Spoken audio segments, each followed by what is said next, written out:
কৃষ্ণার বয়স 28। বছর 3 ধরেই বিয়ের জন্য খোঁজ খবর চলছে। বার কয়েক ঠিক হয়ে গিয়েও পরে ফোন করে জানিয়েছে ছেলের মত নেই। মনে মনে কৃষ্ণা কারণটা বোঝে। সমরের সঙ্গে তার আলাপ হয় বছর খানেক আগে। তুমি প্লিজ এভাবে জেদ করো না। ভালো তো তুমিও আমাকে বাসো, আমি তো তার দোহাই দিয়ে তোমাকে কিছু বদলাতে বলি। আমি নিজের জন্য কিছু বলিনি, সমস্যাটা আমার মায়ের। চোখের ঠিক সোজাসুজি একটা আয়না, সেই আয়নায় নিজের মুখ দেখতে পায় কৃষ্ণা। রোদে পোড়া পিচের রাস্তার মতো মুখ। সমস্যা একটা আছে আর সেটার সমাধানও আছে, শুধু তুমি রাজি থাকলে বিয়েটা হবে, না হলে। আমি রাজি আছি। গোটা ট্রিটমেন্টটা চলে মাসখানেক ধরে। এখন তাকে দেখে আর বোঝার উপায় নেই যে একসময় আবলুস কাঠের মতো রং ছিল তার। আজ কৃষ্ণার বৌভাত। আশপাশ থেকে অস্ফুট শুনতে পেল কয়েকবার, ফুটফুটে বউ হয়েছে। ফুটফুটে মানে ফর্সা নিশ্চয়। অদ্ভুত কিছু খেয়াল আসতে থাকে ওর মাথায়। ভিডিও ক্যামেরা রেকর্ডিং শুরু করেছে। এই তো কৃষ্ণা। ক্যামেরার ফ্ল্যাশ চলে উঠতেই কৃষ্ণার পেছনে লুকিয়ে থাকা হাত দুটো বেরিয়ে এসেছে। দু হাতে ধরা রয়েছে দুটো কাঁটা চালাচ। মুহূর্তে অলকা সান্যালের সামনে গিয়ে দাঁড়িয়ে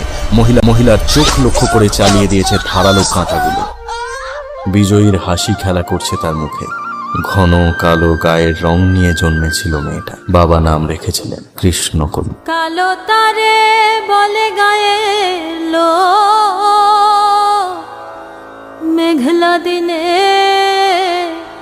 দেখেছিলে মাঠে, কালো মেয়ের কালো হরিণ চোখ